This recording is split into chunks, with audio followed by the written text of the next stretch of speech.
안녕하세요. 오늘은 계시록 10강 버가모 교회에 대해서 말씀드리고, 주중에 한번 그 계시록 진도를 위해서 좀 총론적으로도 한번 말씀드렸어요. 그래서 앞으로도 주중에 한번, 그거는 이제 실시간 라이브 방송 말고 녹화본을 해서 팟빵에 올려놓을 테니까 뭐 시간 되실 때 이렇게 틈틈이 보시면 되겠어요.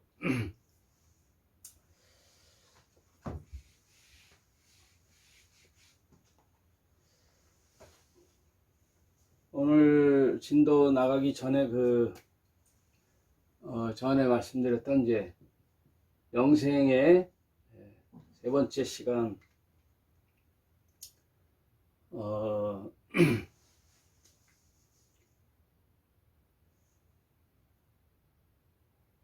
요한복음 6장 27절에 보면, 썩는 양식을 위하여 일하지 말고 영생하도록 있는 양식을 위하여 하라.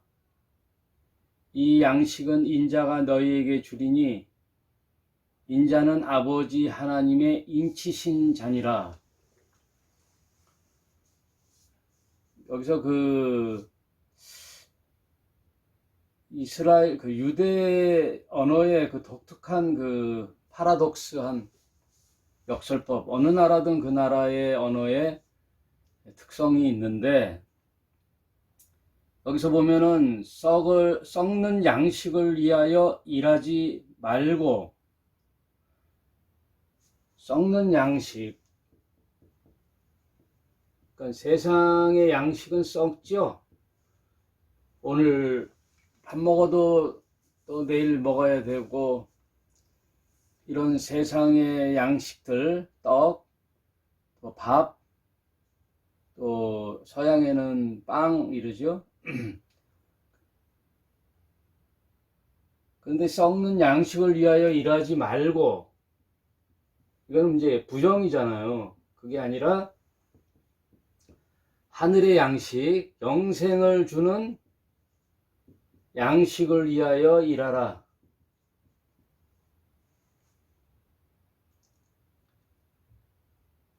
이것은 아버지 하나님께서 인치신 자 예수께 이제 맡긴 거죠. 예수가 양식이죠. 양식. 예수 자체가 하늘의 떡이거든요. 하늘에서 온 떡. 뭐 빵, 밥, 뭐 같은 말이죠. 근데 이 영생하는 중요한 하늘의 양식을 강조하려고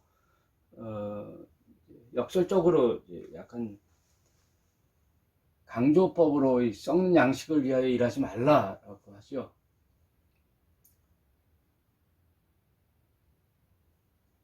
여기서 좀 이해해야 되는 게, 썩는 양식이 필요하지요. 이건 뭐예요?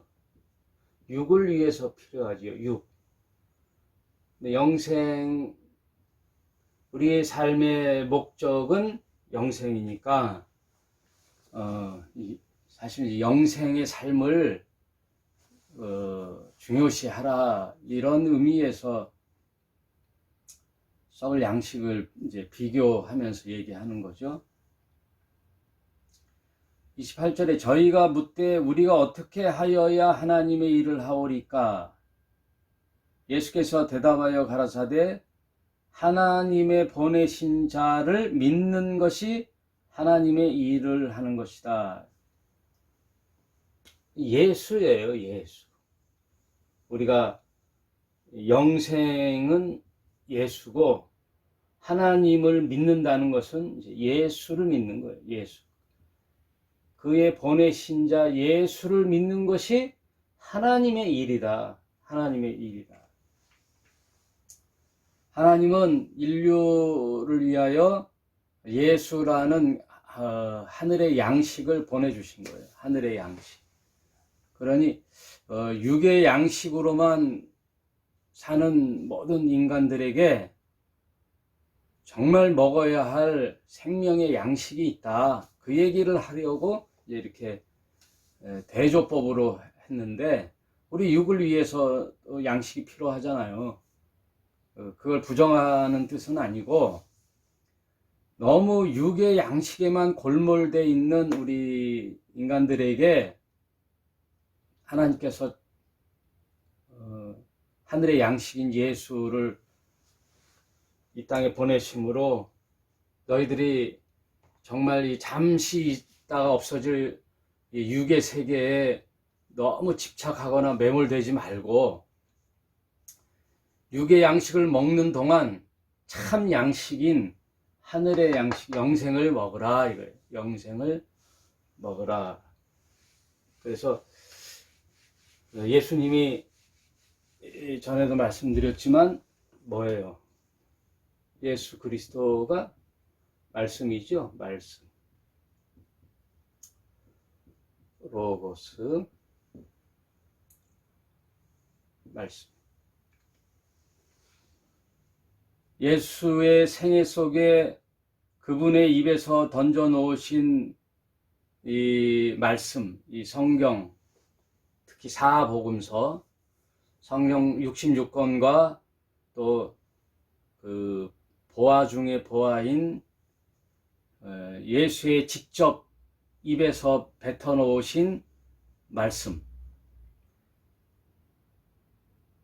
그것을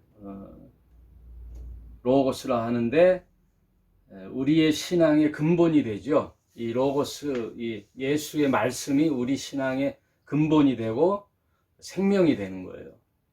생명은 영혼 육에 있어서 떡은, 밥은 우리 육을 위한 것이지만 또 혼을 위해서는 또 지식을 터득하고 또 예술을 하고 또 음악을 하고 온갖 이제 이 혼적인 요소가 있죠. 정신의 세계. 그와 더불어 또 영적인 거 있죠. 영적인 거. 하나님의 세계. 하나님의 말씀. 그 말씀은 예수를 먹는 거예요. 예수를 먹는다. 그 예수를 먹는다는 것은 말씀이 나의 생명과 삶의 근간이 되는 거죠.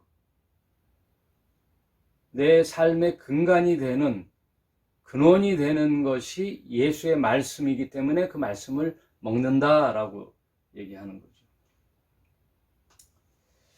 그걸 얘기를 좀 이제 말씀드릴게요. 예수의 어록이 있잖아요. 예수의 말씀. 어록이 이제 시간이 지나서 이제 제자들에 의해서 또 13권이나 쓴 바울에 의해서 예수의 어록을 다시 해석하죠. 제자들에 의해서. 그 다음 이 제자들에 의해서 기독교 역사 속에 많은 이제 신학자 또 교부들 그런 많은 학자들과 이제 목사들에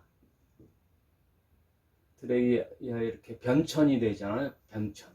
그래서 예수의 어록을 A, B, C 이렇게 지나면서 세월이 지나면서 왜곡이 되거든요. 왜곡이 되어 예수의 어록 그 성경 기록 자체에서도 말하면 예수의 어록 플러스 그 제자들이 얘기한 스토리텔링, 스토리가 있다고요. 그게 변천이 되면서 그 전하는 자의 사상이나 혹은 편견, 철학 이런 것들이 이제 이 어록과 함께 녹여져지는 거죠. 이거는 뭐 계속 또 신학자에 의하여 목사에 의하여 말씀이 해석되죠.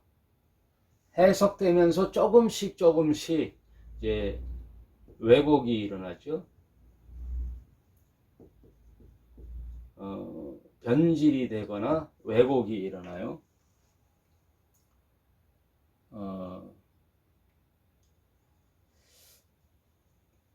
요한복음만 해도, 지금 오늘 요한복음에서만 해도 그 당시 이 예수의 어록의 말씀은 이제 히브리 사상이잖아요. 히브리 사상이 이 당시에는 이제 헬라 시대거든요. 헬라 철학 시대. 이건 이원론이거든요. 이원론으로 이제 선과 악, 하늘과 땅, 흙과 백, 이렇게 이원론으로 하는 헬라 철학 사상에 히브리 사상의 예수의 이야기를 전하려고 하니까 이 변질이 되거나 조금 왜곡이 되죠. 그래서 이거를 뭐라 그러면 그 복음의 상황화라 그래요. 복음의 상황화.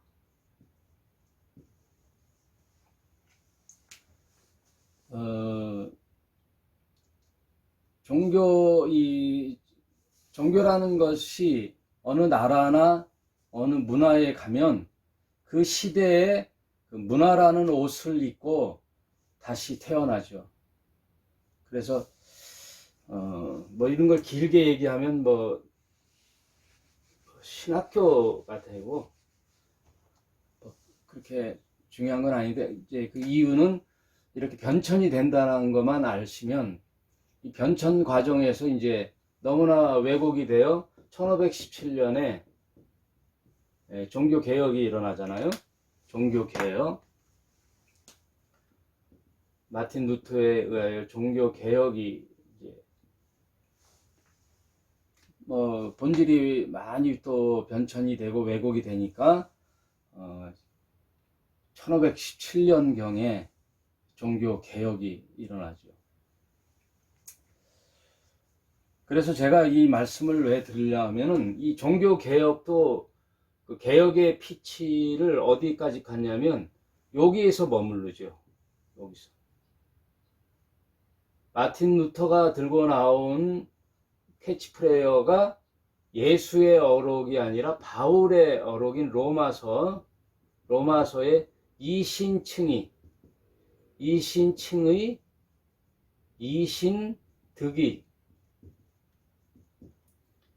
이신, 오직 믿음으로써 득의,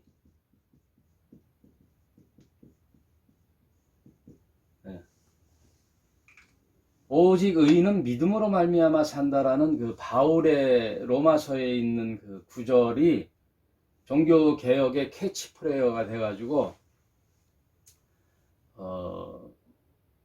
오늘날 개신교에 많은 영향을 줬어요. 그런데 이제 이 종교 개혁마저도 어디에 머무르냐면 이제 여기에 머무르게 됐죠. 그런데 오늘날 과학과 문명이 많이 발달되어서 우리 신자들의 손에 성경이 주어지고, 또 성경뿐만 아니라 그 여러 정보 매체를 통해서 우리가 성경을 또 접하거나 말씀을 접할 기회가 많이 있어서 참 이 과학과 문명이 우리 신앙에도 많은 도움을 줘요. 예전에는 그 성경도 그 필사를 해가지고 한 권의 성경 번역본이 한 뭐 큰 그 서원에 또는 성당에 한 권 비치하기도 힘들 정도로, 약 그 당시 그 비용이 오늘날 한 20억 정도 들어간다 그래요. 그 필사자들의 기록과 파피루스에다 이제 적는 게. 그러다 보니까 이제 영국의 산업혁명이 일어나고 과학과 문명이 발달되고 인쇄술이 발달되면서 점점점 이 과학과 문명이 하나님과 우리 인간 사이에서의 그 종교적인 영향도 주는 거죠. 그래서 성경이 점점 우리의 손에 가까이 오게 됐고, 컴퓨터가 발달되더니 이제는 그 컴퓨터가 내 손 안에 들어오는 스마트폰, 이 스마트폰 시대에 오면서 하나님의 말씀이 더 가까워졌죠.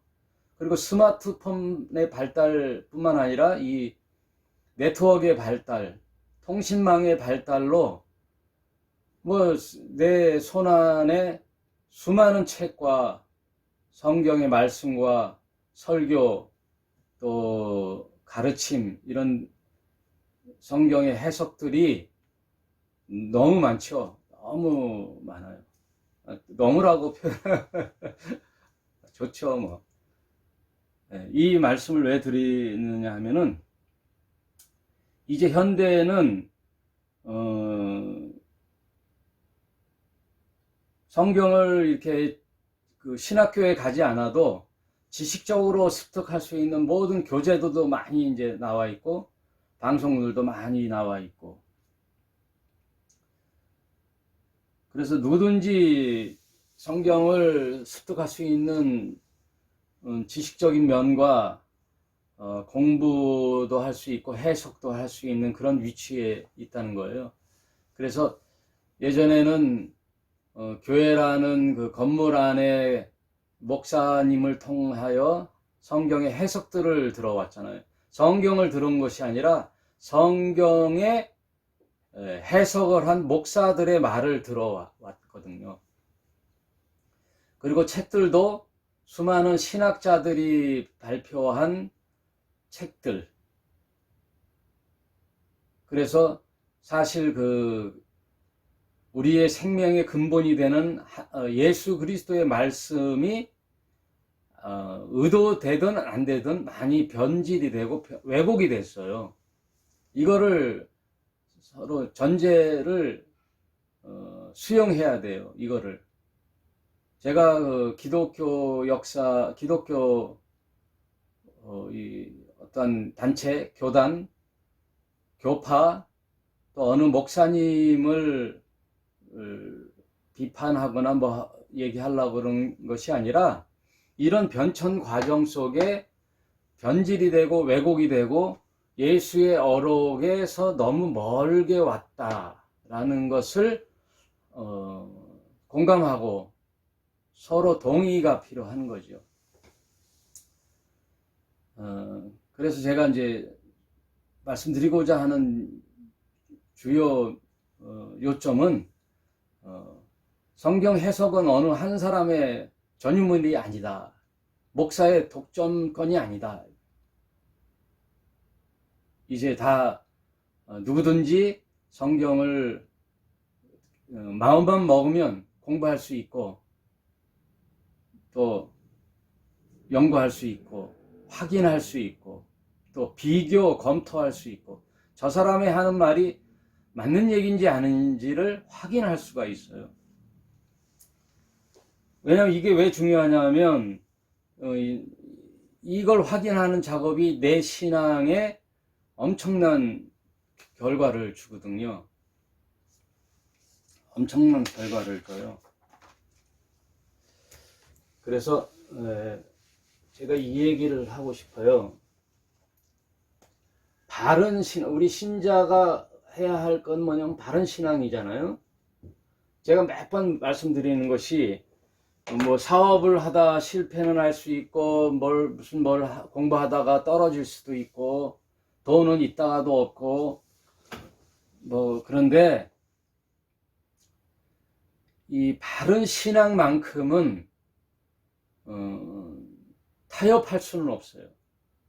이거를 그냥 방치할 수가 없어요. 바른 신앙만큼은 저와 여러분이 평생을 두고 쟁취해야 할 가장 중요한 생명과도 같은 요소죠. 그래서 외람되지만 저 역시 여러분들이 판단을 해야 될 일이지만, 기본적으로 현재 우리의 신앙의 주소, 현 주소, 그리고 오늘날 현재의 그 신학 사상, 또 교회, 이런 것들을 돌이키고 다시 본질로 돌아가자고 외치는 우리 부활의 교회 신자들과 저의 그 자세, 방향성만은 좀 자부할 수가 있어요. 저도 많은 부분 오류가 있을 수 있고 잘못 이해할 수는 있지만 그 방향성마저는 여러분에게 좀 자부할 수 있어요. 왜냐하면 잘못된 게 있으면 돌이키자는 거죠. 목사가 완벽한 건 아니잖아요. 여러분, 여기 그 오렌지 주스 델몬트나 또 돌이란 오렌지 주스 있잖아요. 델몬트 이런 그 함유량이 30%만 돼도 순수 오렌지 주스라고 그러는 거예요. 순수 오렌지 주스 30%. 하여튼 다른 신앙을 위한 방향성은 같되 언제든지 제가 잘못되게 이해하거나 해석하는 거 있으면 그걸 깨달은 즉시 언제나 버릴 수 있다라는 게 우리 부활의 교회의 장점이고 저의 장점이 될 수 있죠. 그래서 모든 목사의 권위나 이런 걸 내려놔야 돼요. 나만이 옳다라는 것. 그래서 내 신학관과 믿음을 누구에게 주입시켜서 길들인다. 이게 정말 나쁜 거예요. 그건 권위주의예요. 그건 권위가 아니라, 그건 권위는 있어야 되거든요. 왜냐하면 하나님의 말씀을 전하는 자로서의 권위는 있어도 권위주의가 돼서는 안 되는 거죠. 권위주의. 이거는 권위를 앞세워 자기의 말을 따르도록 길들이는, 이게 이제 오늘 버가모 교회에서 나오는 이게 뭐냐면 니골라당이에요. 니골라당. 하나님께서 내가 니골라당의 교훈을 가장 미워하노라 그래요. 가장 미워하노라. 권위주의 체제. 그래서 자신의 종교 체제나 말을 길들이려고 하는. 그래서 이걸로부터 빨리 벗어나야죠. 바른 신앙은 뭐에 있느냐? 권위주의에 있는 게 아니라 바른 성경 해석이에요. 성경 이해. 바른 성경 이해. 바른 성경의 이해. 그래서 금방 얘기했던 그 제자들이나 바울이나 기독교 역사의 변천에 있는 모든 신학자나 목사들의 말에 나의 생명을 걸 게 아니라 다시 예수 어록의 본질을 이해하는 거죠. 예수의 말씀의 본질을 이해하는 거예요. 본질. 그 예수의 어록의 본질.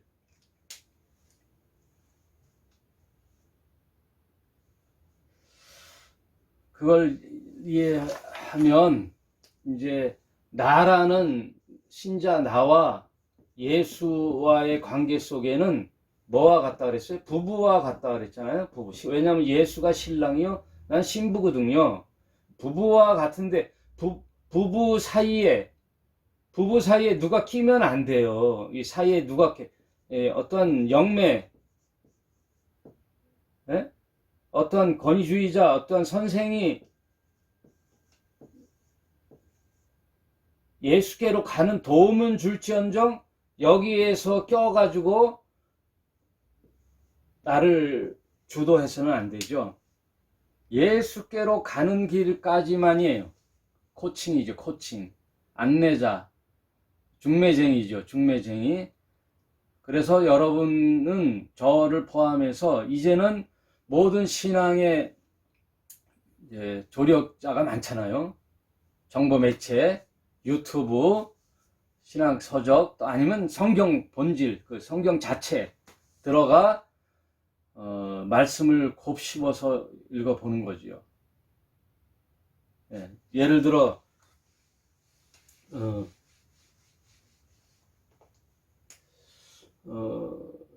살리는 것은 영이요 육은 무익하다, 이런 얘기가 있죠. 살리는 것은 영이요 육은 무익하다. 육은 왜 무익하다 하면 한정적 유익만 주는 거죠. 한정적. 이 땅을 살아가는 육신의 몸을 지고 살아갈 동안은 유익해요. 그래서 한정적 유익인데 내 영혼, 영을 살리는 영혼, 이거는 영생이잖아요. 영원한 생명. 영원한 생명을 살리는 것은 영이니 이건 뭐예요? 성령이죠. 성령은 말씀이거든요. 진리의 영. 진리예요, 진리. 한정적 유익이 아니라 영원한 유익을 주는 살리는 것은 영이요, 육은 무익하다. 이것을 곰곰이 생각해 보면, 하나님 말씀이 우리가 사는 동안에는 육의 삶도 신경 쓰지만 우리의 팔알은 하나님 말씀을 확인하고 분석하고 분별하고 하나님 말씀대로 살려고 하는 삶, 이게 참 중요하구나, 이렇게 말씀드리고 있어요. 그래서 우리 이 얘기가 뭐냐면 결국은 예수께로 가자는 거예요. 예수께로.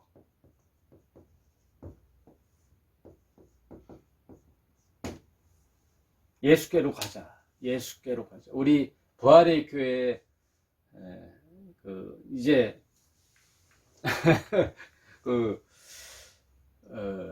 온오프 결합교회 이제 코로나만 이제 잠식되면 한 달에 한 번 모여서 이제 산책도 하고 등산도 하고 소풍도 가고 해서 제 생각은 이제 소풍 가자는 거예요. 소풍. 4주, 한 달에 4주에 3주는 집에서 쉬면서 하나님의 말씀을 공부하고, 한 달에 한 번은, 한 번 있는 일요일 날, 소풍 가자는 거예요. 가서, 서로 교제하고, 말씀도 또 이야기도 나누고, 맛있는 것도 먹고, 서로 격려하고, 사랑의 교제, 사랑을 나누는 거죠. 예수를 그리스도로 믿는 모든 유기적 공동체가 모여 서로 안위를 묻고 사랑으로 나누고 섬기고, 그래서 십시일반 거기서 n분의 1로 나눠 식사도 하고, 또 간혹 도네이션을 해서 우리보다 가난하고 힘든 자들, 소외된 자들을 위하여 그들에게 베푸는 그런 방향, 그런 것도 해볼 수 있는, 그게 우리 이제 새로운 시작의 부활의 교회 정체성이죠. 그래서 걸고 싶은 게 이제 예수께로 가자죠. 예수께로 가자. 예수께로 가자. 여러분 가만히 이제 서론을 좀 정리하고 이제 계시록으로 들어갈게요. 예수께로 가자는 말은 뭐냐면, 예수님은 어느 A나 어느 B 편이나 이렇게 편을 들어 여기가 진리다, 아니야 여기가 진리다, 아니면 오른편이 진리야, 그럼 왼편이 뭐가 돼요? 아니잖아요. 그 진리를 이쪽이 맞아, 이쪽이 맞아, 이 종파가 맞아, 이 종파가 아니야, 이렇게 한 적이 없어요. 예수님은 어떻게 했냐면, 빨간색이 없나? 중요하니까. 예수는 내가 곧 뭐라 그랬어요? 진리다. 진리다. 내가 곧 진리다. 내가 곧 길이요 진리요 생명이니 나에게로 오라. 모든 종교로부터의 자유 내게로 오라. 내 짐은 쉽고 가볍다. 쉽고 가볍다. 예수께로 가서 참 샬롬, 안식을 누려라 해요. 샬롬이 안식이잖아요. 참 안식. 예수가 진리예요. 예수가. 그 말은 무슨 뜻이냐면 예수가 아니면 진리가 아니에요. 뭐 착한 것도 좋지요. 착하고 선하고 나누고 소위 말하는 참 건강한 삶, 아름다운 삶. 그런데 거기에 예수가 없다? 로고스 예수의 말씀이 없다? 그거는 비진리예요. 그거는 광이에요. 그래서 예수는 어느 편에 여기가 진리다 저기가 진리다 말씀하지 않고 당신 자신 내가 곧 진리다. 왜요? 보내신 자가 그렇게 규정하셨어요. 하나님 예수를 보내신 자 하나님께서 뭐라 그래요? 예수를 믿는 것이 하나님의 일을 하는 거예요. 예수 안에 통일성 있게. 어떤 사람의 말도 종파도 철학도 이념도 다 시대마다 변천이 되잖아요. 어떤 이념은 이 시대에 맞고 어떤 철학은 이 시대에 맞고 어떤 사상은 이 시대에 맞지만 저 시대엔 틀리고 어떤 인간의 생각과 사상은 영원한 게 없지요. 예수께로 가야 돼요. 예수께로 어떤 목사의 말도 오류가 있죠. 완벽하지가 않죠. 우리 예수께로 가십시다. 예. 빵을 살려면 제과점에 가고 차가 휘발유를 넣으려면 주유소에 가듯 또 쌀을 살려면은 슈퍼에 가고 아픈 자는 병원에 가듯 우리 영원한 생명 진리를 찾고자 하는 자는 예수께로 가야 돼요. 예수께로 이 가는 길에 누구든 조력자는 될 수 있으나 모든 결정과 책임은 자신이 져야 돼요. 본인이 찾고 찾아야 되고 또 성경을 들여다보고 말씀을 잘 상고해서 내 신앙은 내가 책임져야 된다. 그 말씀을 드리고 싶어요. 바른 신앙은 바른 성경 해석에서 온다. 그러므로 여러분 바른 신학 성경 해석의 조력자들을 만나시고 그 자의 말도 늘 계속 테스트를 해봐야 돼요. 저 말이 옳은가 안 옳은가를 계속 의심을 가져야 돼요.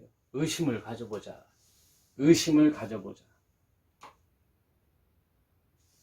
나만이 옳다라는 것이 가장 위험하죠. 늘 스스로도 내가 주 안에 있는지 주 밖에 있는지 내가 이게 바른 해석을 하고 있는지 늘 체크를 하시기 바랍니다. 오늘 버가목교회 계시록 2장 12절을 들어가겠습니다. 버가목교회 사자들에게 편지하기를 자유의 날선 검을 가진 이가 가라사대. 지금 에베소 교회, 서머나 교회, 버가목 교회, 이제 버가목 교회 차례잖아요. 그런데 다시 제가 말씀드리기는 에서 버두 사빌라 이 소아시아 7 교회는 모든 오는 세대의 교회 시대에 7교회의 모습들이 그려져 있잖아요. 그런데 이 모든 교회에는 이 7교회 모든 요소들이 다 들어져 있어요. 다. 어느 시대의 교회든 두드러지게 어느 시대에 이런 모습들은 나타나지만 조금씩은 부분적으로 그 시대의 모습들이 모든 교회에 들어 있거든요. 그래서 이제 이것을 인정하시고 계시록을 공부하는 그 중요 이유라 할까? 그거 잠시 해볼까요? 주중에 한번 더 자세하게 하는데 대략 뭐냐면은 성경에 이제 영어로 대어가 있거든요. 그곳, 거기. 근데 현재는 뭐예요? here, 여기잖아. 여기. 거기는 뭐예요? 과거와 미래. 성경은 구약, 신약, 미래, 정말 이렇게 있잖아요. 근데 여기에 현대 교회 시대가 있죠.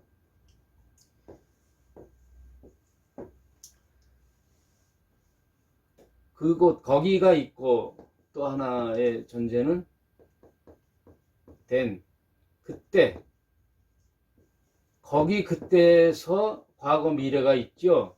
근데 여기 현재 내가 사는 지금, 여기는 뭐예요? 지금이잖아요. now. 이건 장소적이고 시간적 의미죠. 지금. 이 말은 무슨 얘기냐면 구약의 초대교회의 신약의 모든 과거적 이야기, 그때의 이야기들을 그때의 상황에서 이해해서 그 상황의 그 하나님의 요구와 본질을 이해하고 상황을 먼저 이해해서 거기서 이제 의미와 뜻, 본질을 파악한 후에, 이거는 미래도 마찬가지예요. 미래, 계시록, 이 종말도 마찬가지죠. 그래서 이 시간에 여기로 갖고 와야 돼요. 여기로. 현재 나에게 갖고 와야 돼요. 현재 나에게. 현재 나에게. 과거 이스라엘의 역사의 이야기가 먼 훗날에 있을 종말의 시대의 이야기가 현재 내가 사는 이 시대에 왜 필요한가? 그걸 이해해야 돼요. 여러분, 내일 누가 죽는다고 합시다. 신자 중에 누가 하나 죽는다고 합시다. 내일 죽으면 장차 뭐 10년 후가 될지 100년 후가 될지의 미래의 종말론의 이야기가 왜 필요해요? 지금 나에게. 그 시대에 살 사람들의 이야기가 왜 필요해요? 필요하지 않죠. 그럼 그런 것만 해도 무슨 의미겠어요? 이 이야기들은 다 오늘날 나에게 갖고 와야죠. 오늘날 나의 삶의 신앙의 여정 속에 녹여내어 오늘을 사는 나에게 유익이 돼야 되죠. 그들이 교사가 돼서 오늘날 나에게 가르침이 되어 교훈을 담아 오늘날 내가 사는 이 시간에 나의 신자의 삶의 여정이 돼야 되거든요. 이것만 알아도 온갖 이단 사이비들의 획책들을 분별할 수가 있죠.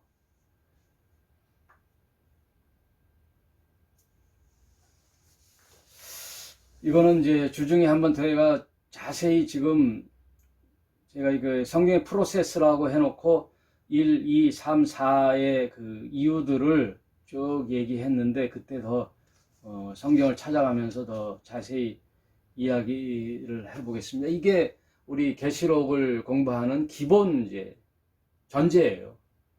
이걸 이해하고 공부를 해야 되죠. 오늘날 나에게 now and here, 지금 여기, 그게 중요하죠. 그의 지금 버가모 교회 사자들에게 편지하기를 좌우에 날선 검을 가진 이가 가라사대. 항상 교회는 예수님의 정체성을 먼저 얘기하고, 그분이 누구세요?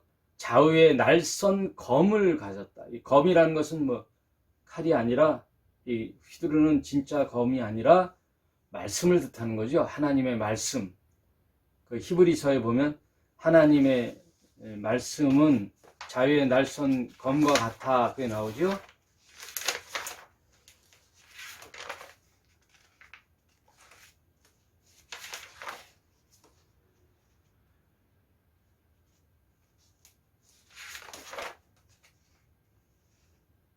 히브리서 4장 12절, 하나님의 말씀은 살았고 운동력이 있어 좌우의 날선 어떤 검보다 예리하여 혼과 영과 및 관절과 골수를 찔러 쪼개기까지 하며 또 내 마음의 생각과 뜻을 감찰하나니. 이 말은 불필요한 부분을 자르는 우리의 모든 분별력, 그것을 말씀의 검으로 우리의 모든 생각과 마음을 감찰하신다는 거죠. 그분이, 그 검을 가지신 예수께서 우리에게 말씀하시는 거죠. 2장 13절, 내가 어디서 어디 사는 것을 내가 아노니 거기는 사단의 위가 있는 데라. 그 버가모 교회가 있는 당시의 그 지리적 상황은 그 버가모 교회에 뭐가 많았냐면 사단의 자리가 있다 그래요. 사단의 위.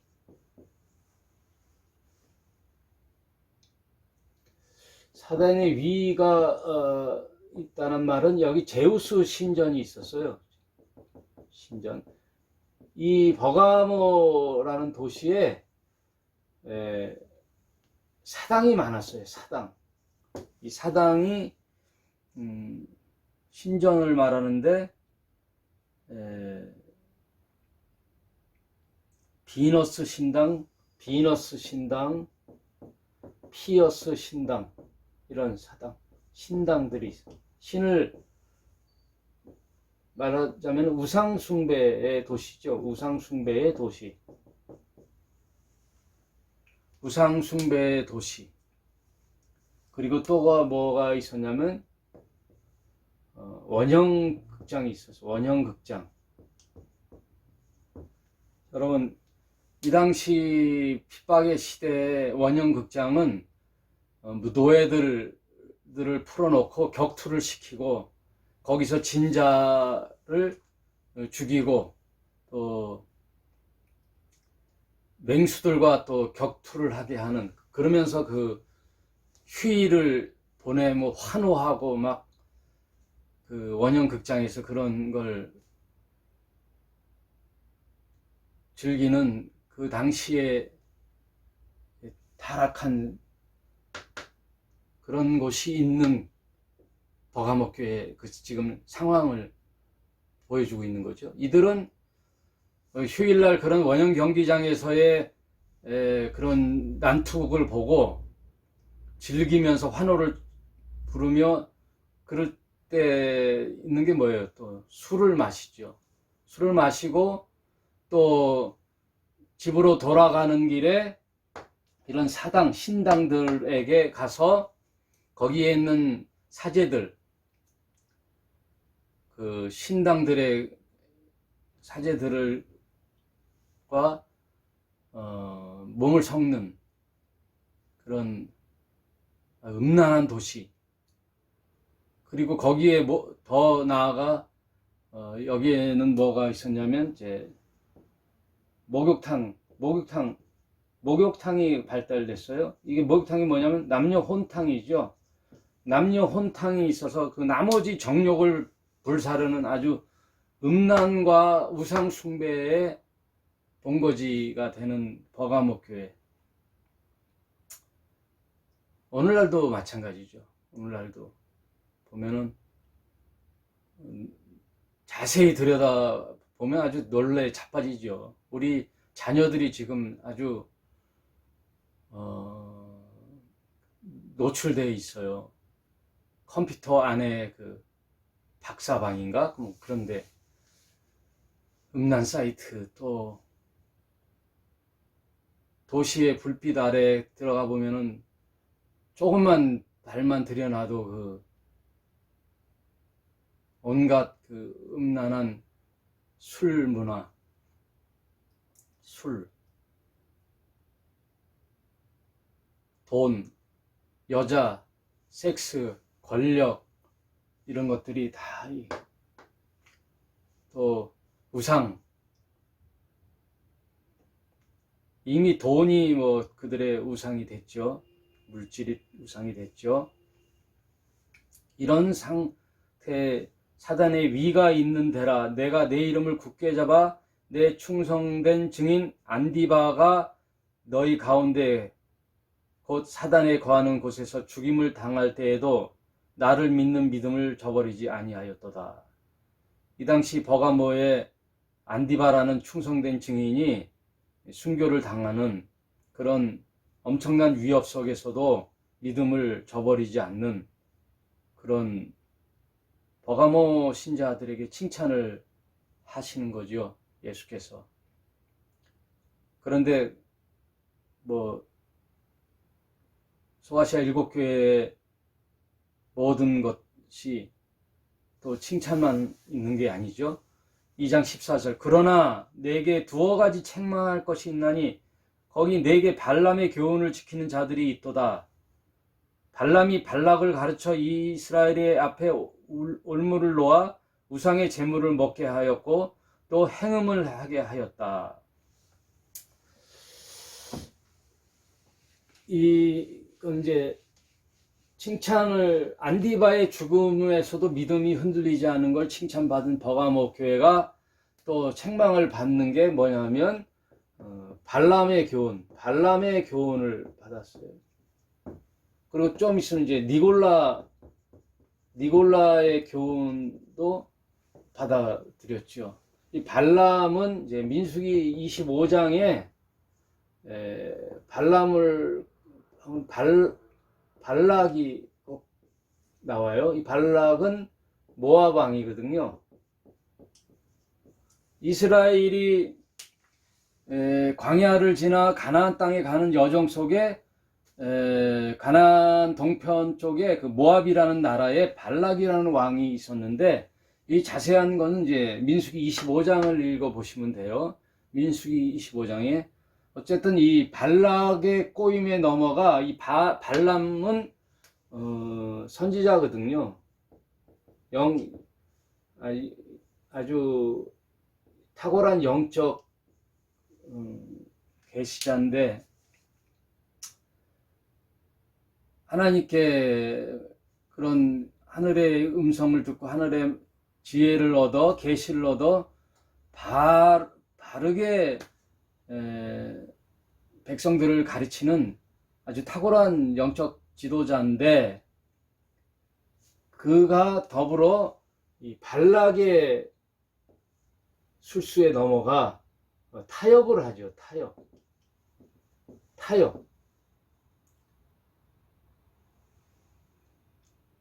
영적 분별력이 있는 말씀을 가르치는 자가 발락이 제시한 돈에 끌려 계책에 넘어가 그걸 자행하는데, 그때 하나님이 간섭을 하셔서 진노를 하시죠. 엄중한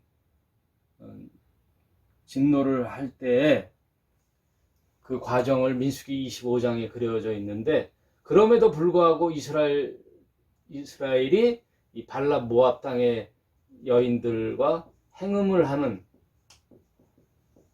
아주 그게 하나님께서는 그 이야기를 지금 계시록 버가모 교회에 끌어들여 발람의 교훈을 지키는 자들도 있다. 그래서 그 울무에 빠져 우상 제물을 먹고 또 행음을 하였다. 그러니까 아까 말했던 그런 제우스 신전, 비너스 신전 이런 데에 가서 말하자면 오늘날도 무당에 가서 점을 보고 온갖 사이비 집단에 가서 자기의 본분을 잊어버리고 또 주일은 교회에 와도 또 평일날은 직장 동료들과 함께 회식을 하죠. 우리나라의 회식 문화는 룸사롱이었잖아요. 모든 계약 체결은 룸사롱에서 이루어졌어요. 그 사업하는 자들의, 그래서 하다못해 회사에서 술상무가 있잖아요. 술상무가 예전에. 요즘은 이제 많이 저기 했는데 요즘은 그 술 대신 돈으로 하죠. 그런 것처럼 그런 태페의 룸사롱에서 접대를 하면서 계약을 체결하는 그런 어찌할 수 없이 막 먹고 살자니 안 할 수는 없고 이런 것에 몰리는 상황. 그럼에도 불구하고 내 신앙을 지켜야 되는 이런 오늘날 현대 시대를 살아가는 우리 신자들이 버가모 당시와 그렇다고 그렇게 못지않죠. 정신 바짝 차려야 되죠. 뭐 조금만 곁을 보더라도 음란과 묘약 계책들, 예. 유튜버들 또 보면 아주 뭐 상상을 초월하죠. 거기에 노출된 우리 청소년들 참 우리 부모님들이 잘 선도해야 되겠죠.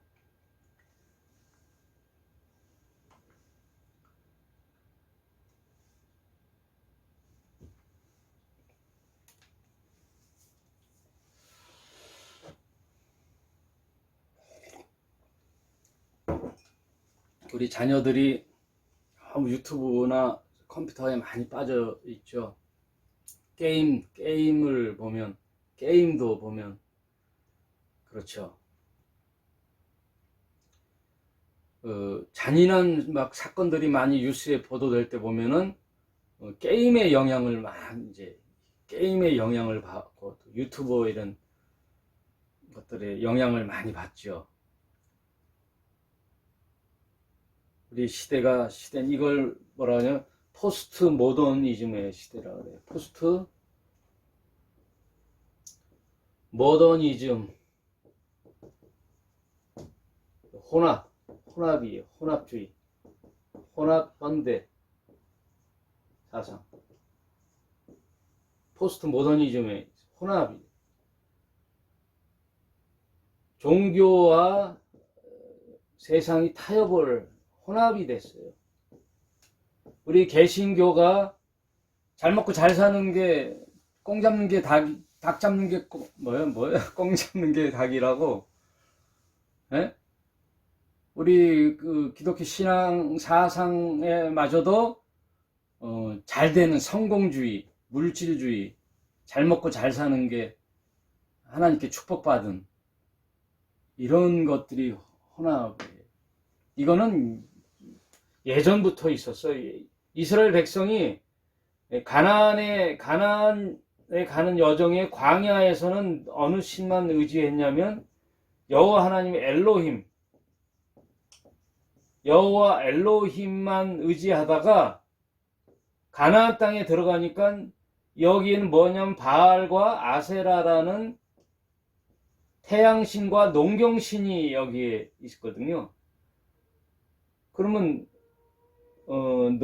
농경을 해서 먹고 살아야 할 가나안에는 엘로힘 하나님도 필요하고, 이거를 저버리고 여기를 가는 게 아니라 엘로힘 하나님도 필요하고, 또 우리가 일주일 동안 살아가는 세상 속에서는 가나안 농경신도 필요하다. 바알과 아세라. 예?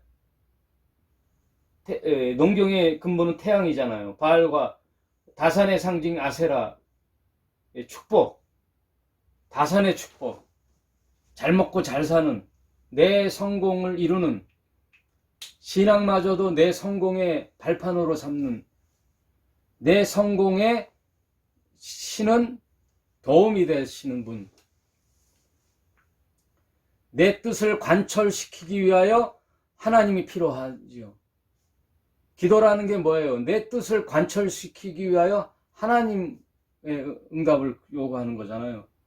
하나님의 뜻이 나에게, 이 땅에 임하는 나에게 임하기를 원하면서 하나님의 뜻이 어디 있습니까? 알아보는 기도가 아니에요.